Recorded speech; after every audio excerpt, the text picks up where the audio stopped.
안녕하세요. 백두산 금융연구소의 백두산입니다. 3월 15일 화요일 아침 8시 31분입니다. 어젯밤 미국은 기술적으로 하락이 자연스러운 날인데 하락 마감을 해버렸어요. 그래서 하락 추세 강화 이런 의미가 있을 겁니다. 나스닥 같은 경우는 직전 저점을 붕괴시켰죠. 그 저점을 더 낮췄습니다. 그리고 이제 의미 있는 지지력을 붕괴를 시켜버린 거예요.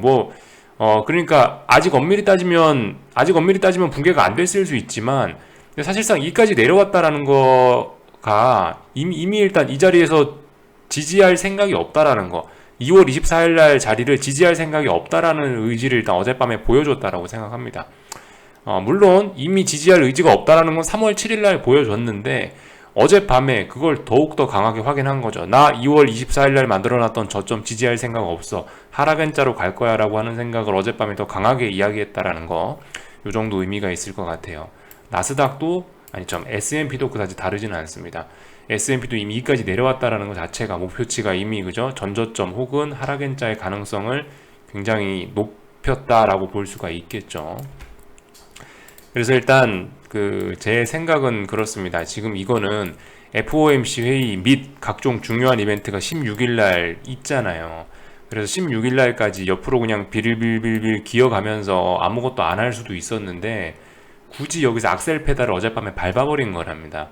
그러니까 이거 어젯밤에 악셀 페달을 밟아버린 거죠. 그래서 실제적으로 움직이지 않을 수도 있었는데 시장이 어젯밤에 움직였어요. 아래쪽으로 움직였어요. 그러니까 어떤 시세는 시작되었다라고 판단할 수 있을 것 같아요.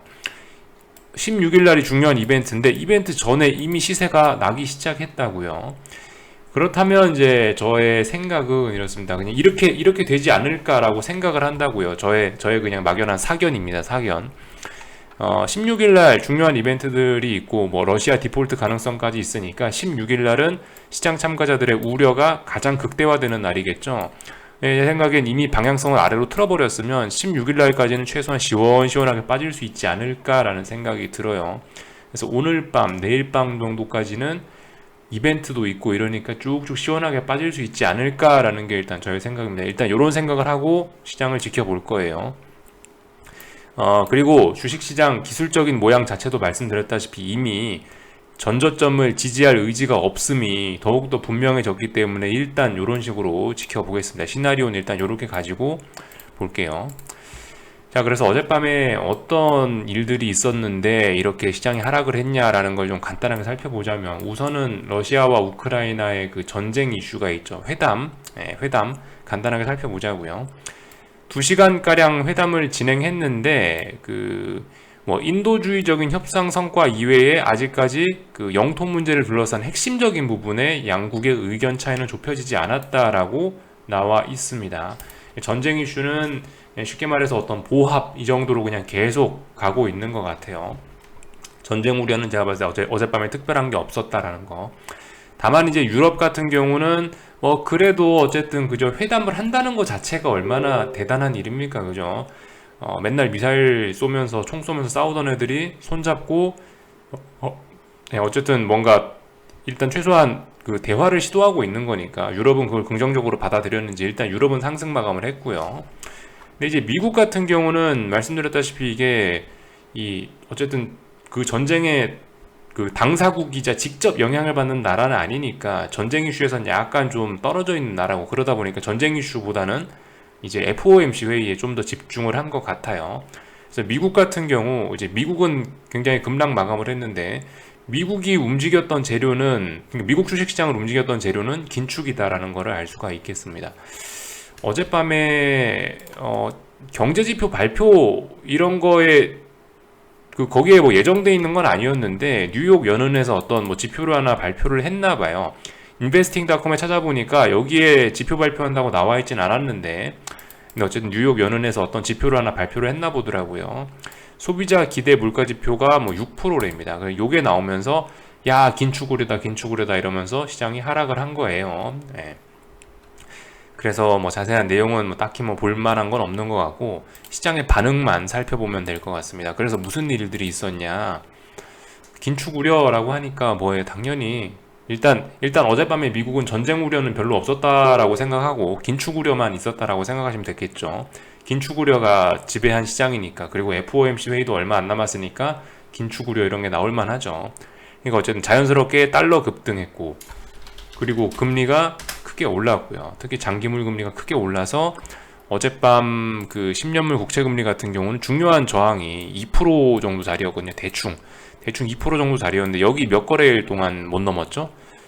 6거래일 못 넘었던 자리를 장대 양봉으로 이렇게 가버렸어요. 그래서 이 금리의 이제 상단을 뚜껑을 또 열어버렸죠. 금리의 위에 상단이 제한적이었는데 그걸 일단 뚜껑을 열어버리고 더 가기로 마음을 먹었다라는 거를 볼 수가 있겠습니다. 근데 이 속도가 좀 가파르다라는 생각이 속도가 너무 빠르고 폭이 너무 가팔라요. 또 그리고 이런 저항을 이렇게 더군다나 FOMC 확인도 하지 않고 결과를 확인도 하지 않고 이렇게 날아가는 건 솔직히 뭐 물론 어젯밤에 상승이 의미 없다라고 하는 건 아닌데, 근데 약간 이게 그 속임수이거나 아니면은 좀 이 어젯밤 상승에 대한 피로감을 소화하는데 시간이 많이 걸릴 것 같다라는 생각 정도를 최소한 하게 만듭니다.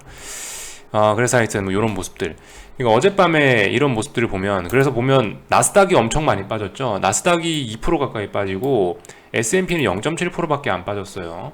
어젯밤에 또 봐야 될 부분이 이거 보면 딱 한 번에 정리됐죠. 여기 FANG 빅테크만 빠졌어요. 빅테크만 빠졌단 말입니다. 나머지 여기는 전부 초록불 들어와 있죠. 이게 뭐냐, 금융주 이런 것들, 와 금리가 올라간다, 금융주 좋다, 이렇게 해서 S&P하고 다우는 강했던 거예요. 나스닥만 어제 많이 빠졌죠. 이런 걸 생각을 해보면은 어젯밤에 어쨌든 긴축에 대한 반응이 확실히 나타났다라는 거를 볼 수가 있을 거고, 그래서 아무튼 지금 제가 어젯밤에 이런 미국 주식시장의 반응을 보면서 드는 생각이, 야 이거 긴축 우려를 선반영하고 있네라는 생각이 좀 개인적으로 들긴 들어요. 제가 나스닥을 어제 나스닥이 한 2% 빠졌거든요. 그죠? 어제 2% 빠진 거 보고 이거 많이 빠진 거 아닙니다, 이런 이야기 정도, 그런 이야기를 드렸는데, 오늘도 한 2% 가까이 빠졌거든요. 오늘도 솔직히 많이 빠진 건 아니에요. 이게 평상시에 어떤 지금의 변동성을 생각하면 이게 많이 빠진 건 아닌데, 근데 생각해보면 지난 2거래일 동안 빠진 게 사실 그래도 그 누적하면 거의 5% 가까이 된단 말입니다. 그죠? 거의 4% 5% 가까이 되고, 또 그리고 지금이 일반적인 때가 아니고 FOMC 회의를 2거래일 하루 이틀 앞두고 있는 그런 상황이기 때문에, 어쨌든 지금 기존의 시장이 움직였던 이런 변동성을 생각하면 많이 빠진 게 아니긴 한데, 이게 이틀 연속으로 빠져버리니까 좀 긴축 우려를 좀 많이 선반영하고 있는 것이 아니냐라는 생각이 개인적으로 좀 든다라는 거죠. 그래서 어쨌든 아까 영상 처음에 말씀드린 것처럼 보니까 FOMC 회의나 뭐 이런 거 있는 16일, 17일 요 정도까지는 보니까 시장이 일단 계속 하락하려고 하지 않을까라는 게 일단 저의 생각이긴 하고요. 그렇다면 뭐 회의 이후에 반등을 시도하지 않겠어라는 것도 일단은 일단 한번 자연스럽게 일단 그런 생각까지 연결이 되긴 하더라고요. 그래서 아무튼 전반적으로 이런 것들을 좀 살펴봤습니다. 그래서 미국은 어떻게 됐냐? 현물 지수로 봐도 명확하게 보이죠. 이미 이까지 내려왔다는 게 이게 쌍바닥의 의지가 있는 거예요. 이게 쌍바닥의 의지가 잘 안 보인다라는 거, 이거 하락 N자로 가겠다는 의미로 받아들이면 되겠죠. 쌍바닥을 만들고 싶으면 최소 3월 7일 날 급락해서는 안 됐었어요. 3월 7일 날 요 음봉 나온 순간부터 이 미국 주식시장은 잘못된 거예요. 3월 7일 날 반드시 올랐어야 그나마 이렇게 쌍고점, 그나마 그 3월 7일 날 상승 마감을 했었어야 이게 쌍바닥을 찍으면서 올라갈 가능성이 있는 거지, 3월 7일 날 하락함으로 인해서 이미 이건 그림이 많이 배려먹었다고요. 요런 모습들. S&P도 공통적입니다. 그죠? 3월 7일 날 올라갔었어야지 이렇게 쌍바닥이다 이러면서 올라갈 수 있는데, 이게 쌍바닥이 아니고 지금 얘도 그죠? 박살나게 생겼죠. 하여튼 조심해야 된다라는 거. 저의 시나리오에서 조금 좀 벗어나고, 저의 시나리오는 FOMC 회의 직전까지 오르다가 빠지는 거였는데, 그게 아니고 이미 흘러내리기로 마음 먹고 이미 흘러내리고 있는 와중이니까, 제 생각엔 그래서 FOMC 회의까지는 낙폭을 좀 갈수록 더해가지 않겠냐, 낙폭이 갈수록 가팔라지지 않겠냐라는 게 일단 저의 생각입니다. 그렇다고 지금 상황에서 막 추격하는 게 맞아요? 어쨌든 일단 생각해 보시면 지금 여기 아직 저항 안 깼죠. 이건 어디까지나 이제 저의 경험과 의견인 거예요. 저의 경험을 바탕으로 나온 의견인 것 뿐이에요. 보통 쌍바닥 만들 놈들이면 이까지 내려오지도 않는다라는 이야기를 드리긴 드렸지만 어쨌든 아직 여기 깬 건 아니죠. 여기 안 깼으니까 여기서 지금 숏 포지션 탁 잡는 게 이게 별로 좋은 거라고 생각되지는 않습니다. 왜냐, 여기 지지선이잖아요. 지지선에서는 롱 포지션을 보는 게 기술적 투자의 기본이긴 하겠죠. 그러니까 이런 자리에서는 일단 관망, 차라리 이게 붕괴가 되고 나서 확인하고 나서 여기서 숏을 잡으면 몰라도 지금 여기서 이것만 보고 나서 당장 이거 붕괴할 거니까 숏을 사야지, 요거는 예측이 들어간 거라는 거죠. 정석적으로는 지금 지지선 부근이니까 숏 포지션은 비중 축소가 원래는 원칙이긴 할 거예요. 물론 이거는 단기적인 입장에서, 중장기적으로 보면 계속 하락 추세니까 아예 모르겠다, 난 숏 잡는다, 뭐 딱히 할 말은 없는데요. 아무튼 그렇게 생각하신다 해도 단기적인 입장에선 이런 자리가 뭐다? 지지선 아직 안 깨진 거다라는 거는 사실입니다. 그죠? 요건 의견이 아니고 사실이에요.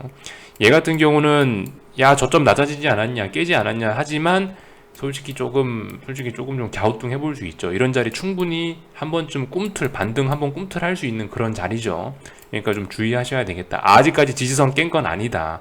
지지선을 아직도 완전히 깨고 그런 건 아니다라는 거. 이 지지선이 완전히 이게 완전히 깨졌는지 아니면 깨질 건지는 이제 우리가 뚜껑을 열어봐야 아는 부분이지, 여기서 막 야 무조건 깨진다 이러면서 들어가는 건, 숏포지션 들어가는 건 위험할 수 있다, 이런 이야기를 드리고 싶습니다. 변동성 지수들은 뭐 일단 잘 올라가고 있으니까 뭐 할 말 없어요. 잘 올라가고 있으니까 아무튼 그죠? 눌림시 매집 빅스는 상승 추세니까 눌림시 매수 관점이죠. 얘는 눌림시 매수 관점인데 어쨌든 아직까지 뭐 잘 가고 있으니까 할 말 없고요.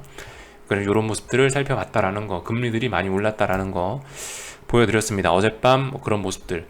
아무튼 그 금리 같은 거도 보고 하여튼 전반적으로 지금 이 긴축을 선반영하고 있는 모습이 좀 눈에 띄는 것 같습니다. 특히 금리 같은 경우는, 특히 채권 시장 같은 경우는 FOMC 회의에 있을 내용들을 지나치게 선반영하는 감이 있는 것 같아요. 그래서 오히려 회의 이후에는 좀 떨어지지 않을까 싶은 생각이 좀 들긴 들어요. 그래서 어젯밤 미국 요 정도를 살펴봤습니다. 이거 그죠? 어젯밤에 뉴욕 연은에서 무슨 물가지표 하나 만들어낸 것 때문에 미국 주식시장이 어떻게 됐다고요. 이런 이야기를 드렸고, 어제 제가 참 중국 이야기 했었죠. 중국 왜 빠졌냐, 이해가 잘 안 된다, 뭐 이런 식의 이야기를 드렸는데, 제가 좀 오미크론 그 전염병을 약간 좀 간과했던 것 같긴 합니다. 중국 같은 경우는 가만 생각해 보시면 뭐 실제로는 어떨지 몰라도 우리가 통계적으로 알고 있지 않습니까? 통계적으로는 중국이 발표한 전염병 발생 환자가 보면 전 세계에서 가장 적은 축에 속하죠. 물론 그 숫자를 믿을 수 있다는 건 아니에요. 그거는 뭐 가짜일 수 있는데, 아무튼 자기네들 주장으로는 확진자가 없대잖아요. 그죠? 가장 어쩌면 그 전염병 사태를 가장 조용히 말없이 보낸 게 겉으로 봤을 땐 중국 아닙니까? 그죠? 그래서 사실상 저는 이제 아무튼 뭐 중국 같은 경우도 이미 뭐 전염병 이슈는 끝났다. 또 그리고 저 같은 경우 전염병 이슈 자체를 11월 달인가 12월 달에 오미크론 등장하면서부터 전 사실상 전염병 이슈는 주식시장, 금융시장에서 반영이 다 끝났다라고 생각하고 이제 아예 그거는 생각도 안 하고 있었거든요. 근데 아무튼 중국 같은 경우는 어쨌든 아직까지 그 옛날에 그 자기네들만의 어떤 그런 봉쇄 정책, 자기네들만의 독특한 방역 정책, 그거 펼치고 있잖아요. 아직도 봉쇄를 하지 않습니까? 그죠? 이게 결과적으로 어제 주식시장 하락에 진짜 영향을 좀 미치긴 했다라는 생각이 좀 뒤늦게 좀 들더라고요. 그래서 어제 안 했던 이야기, 전염병 때문에도 중국 주식시장 하락에 좀 영향이 있었겠다라는 이야기 한번 좀 드리고요. 그러니까 지금 누가 전염병으로 봉쇄를 합니까? 지금 유럽이고 미국이고 어느 나라도 전염병 때문에 봉쇄하지 않죠. 근데 얘네는 봉쇄한다고 하니까 이게 참 선진적인 건지 후진적인 건지 알 수가 없지만 하여튼 뭐 이런 영향도 있긴 있는 것 같다. 알고만 넘어가고요. 어쨌든 이제 미국이나 유럽이나 뭐 한국이나 이른바 좀 약간 선진국 뭐 서방 세계에서는 제가 봤을 땐 최소한 전염병 이슈는 금융시장에서 일단 반영이 끝났다라고 보는 게 맞을 거예요. 지금 코로나 지금 이것 때문에 지금 하락하는 데는 제가 봤을 때 중국밖에 없다라고 생각됩니다. 그래서 중국 증시가 후진적이라고 표현을 해야 될지, 참 뭐라고 표현을 해야 될지 참 모르겠지만 하여튼 이런 일이 있었다라는 거 한마디만 하고 넘어가고요. 참 보고서 하나 나온 게 있는데 그 내용이 괜찮아서 한번 여러분들도 좀 보셨으면 좋겠는데, 이베스트 증권에서 나온 거예요. 이베스트 증권에서 나왔고, 뭐 이코노미스트 최강혁, 그 애널리스트 최진영, 요 사람 둘이서 쓴 보고서래요. 여기서 우리는 이 내용 다 볼 건 아니고요. 우리는 이제 투자자로서 그 어떤 이 사람들의 뭐 주장, 어떻게 될 거다 주장을 받아들이는 것보다 이 사람들이 어떤 근거로 그런 주장을 하는지, 어떤 근거로 주장을 하는지 그 근거만 살펴볼 필요가 있는데, 좀 인상적인 숫자들이 좀 몇 개 있어서 그런 것만 좀 보고 넘어가려고 요걸 갖고 나왔습니다. 관심 있으신 분들은 여기 있는 이 보고서 제목 검색하시면 나오거든요. 요거 직접 다운받아 보시면 좋을 것 같아요. 관심 있으신 분들은 보세요. 근데 제 생각엔 다 볼 필요 없어요. 몇몇 페이지만 좀 보겠습니다. 일단 지금 상황이 어떻게 되냐, 그 기름값 오르니까 중동에다가 대고 미국이 니네 조금 더 증산해봐라. 네, 니네가 좀 기름을 좀 많이 파내라. 이런 식으로 이야기하고 있는데, 근데 일단은 그 사우디아라비아나 일단 뭐 중동 쪽에서는 우리 안 한다라고 이야기를 하고 있고요. 그래서 국제유가가 오르는데 좀 영향을 좀 미치고 있다라는 생각이 들고요. 지금 상황이 그렇다라는 거고, 그리고 요거는 뭐냐면은 이제 러시아에 노출된 러시아 익스포저가 얼마나 되느냐 나라별로 뭐 이런 것들을 보여준 건데, 우리가 여기서 잘 봐야 되는 건 이탈리아다라는 거. 외국은행의 러시아 익스포저, 그죠? 지금 16일 날 러시아 디폴트 어쩌고저쩌고 나오니까 요거 살펴보는 거예요. 이탈리아 은행들이 러시아에 돈 꿔준 게 제일 많대요. 이게 지금 가장 큰 문제라는 거. 근데 이탈리아는 유로존에서 가장 경제가 취약한 나라 중에 하나죠. 금융위기가 난다면, 유로존에서 무슨 일이 생기면 이탈리아가 제일 먼저 박살날 거예요.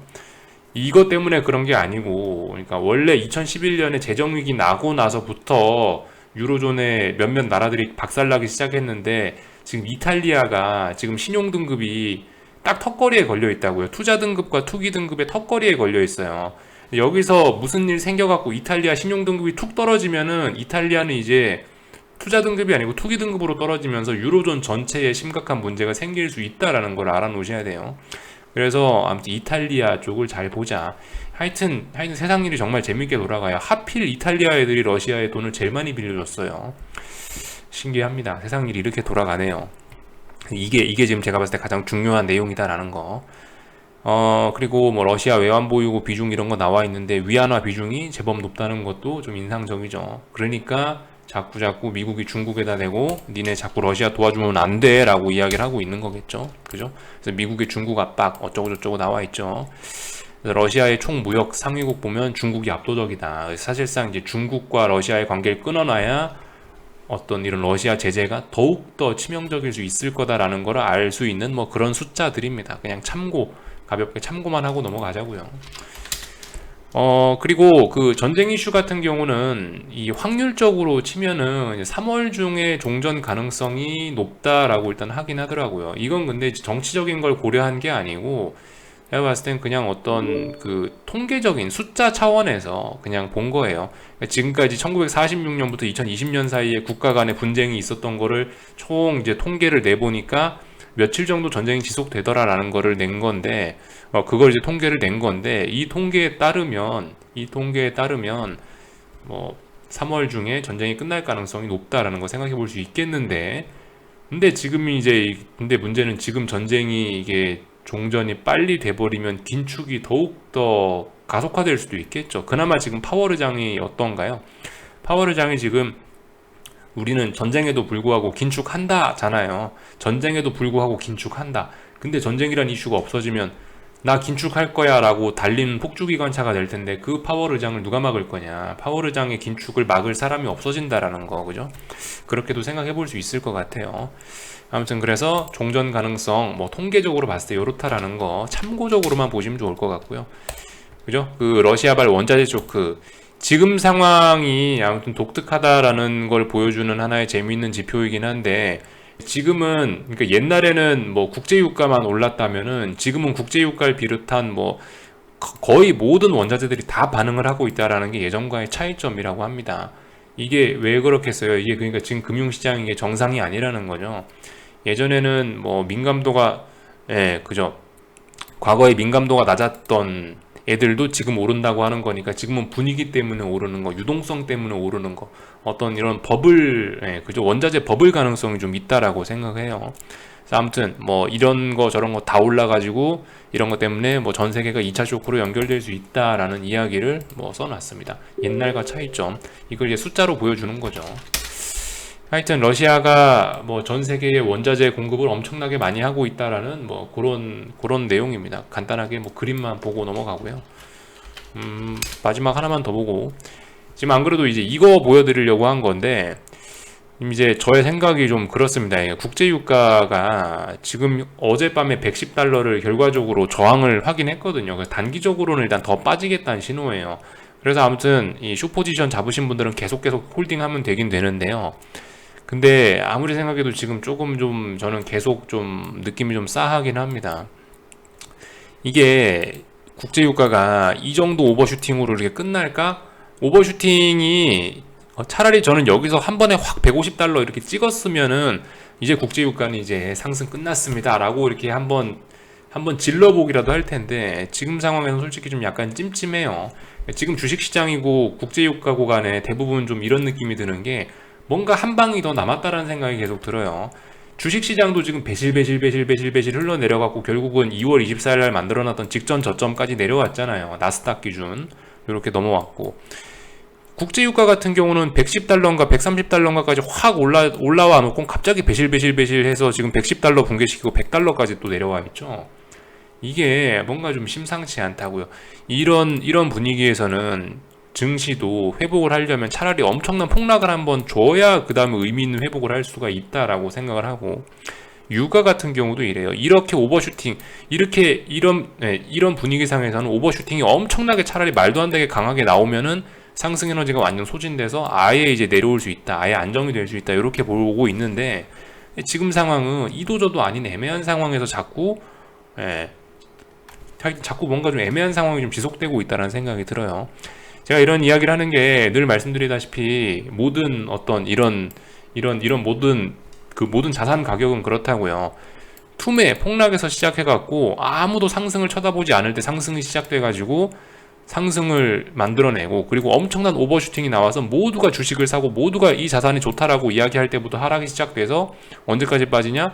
다시 투매가 나오고 폭락이 나올 때까지 빠진다고요. 그래서 또다시 모두가 비관론을 가지면 그때부터 또 오르고, 모두가 좋다라고 모두 긍정론을 가지면 그때부터 또 시작을 하고, 이게 어떤 기본적인 자산 가격의 움직임의 논리라고 생각을 하는데, 그런 관점에서 봤을 때 지금 주식시장도 한 방이 더 남은 것 같고, 원자재가 아니죠. 국제유가 같은 경우도 지금 이 상승 에너지가 너무나 잘 충전되고 있다는 생각을 좀 지울 수가 없긴 합니다. 그래서 아무튼 잘 보셔야 되겠죠. 지금 뭐 일단 100달러에서 일단 지지하는 모습은 보여주고 있어요. 100달러에서 일단 약한 지지력이 있구나라는 걸 확인을 했고, 또 어딘가에서 몇 거래일 동안 빠지지 않으면 반등할 수 있는데, 어쨌든 그건 아직까지 뭐 그런 이야기는 안 할게요. 아직까지는 그죠, 더 하락 중이고 더 하락할 수 있어요. 어딘가에서 지지력 나오면서 뭐 21선을 지지하든가 하여튼 어디선가 뭐 지지하는 모습이 나오면은 숏포지션 보시는 분들은 조금 주의할 필요는 있을 것 같아요. 말씀드렸다시피 지금 뭐 사우디 증산 이런 것도 좀 잘 안 되고 있고, 전쟁 이슈는 뭐 3월달 안에 끝난다는 가능성은 있긴 한데 그거는 통계에 기반한 그런 이야기인 것 뿐이고, 실제적으로 전쟁 이슈라는 게 어떻게 될지 모르죠. 지금 자꾸 확전 우려도 좀 남아있는 상황이기 때문에 주의해야 될 것 같다라는 거. 아무튼 근데 기술적으로 봤을 땐 더 빠질 수 있다라는 거, 그런 가능성 생각해 놓자라는 거. 아무리 생각해도 오버슈팅이 이렇게 끝난다? 조금 좀 저는 좀 서운하다라는 생각이에요. 여기까지는 저의 의견, 그죠? 아무튼 110달러 붕괴시키고 더 아래쪽으로 빠지려고 하고 있다라는 건 사실입니다. 여기까지 할게요. 한국 주식시장은 일단 분위기 안 좋겠죠. 뭐 사실 딱히 할 말 없는데요. 한국 같은 경우는요, 어젯밤에 미국이 악셀을 밟았다고 했죠. 그러니까 오늘 한국도 악셀을 밟을 가능성이 높겠죠. 그러니까 어느 정도 좀 빠지겠죠. 다만 지나치게 개파락 출발하면 뭐겠어요. 미국장의 하락을 개파락 한 방으로 반영하면 또 장중에 또 양봉 올라오거나 반등 올라올 수도 있겠죠. 이 맨날 있는 한국 주식시장의 특징이니까 그런 점들은 염두에 두시고요. 이 한마디만 하고 마치자면은 지금 이 원달러 환율과 주식시장 코스피 지수의 상관관계가 좀 애매하지 않냐, 이렇게 말씀하시는 분들 계시더라고요. 이 원달러 환율은 저렇게 많이 오르는데 코스피는 너무 강하지 않냐, 이런 이야기를 많이들 하시긴 하시는데요. 아주 적절한 지적이시긴 한데요. 근데 뭐 제 생각에는 원달러 환율이 진짜라고 생각합니다.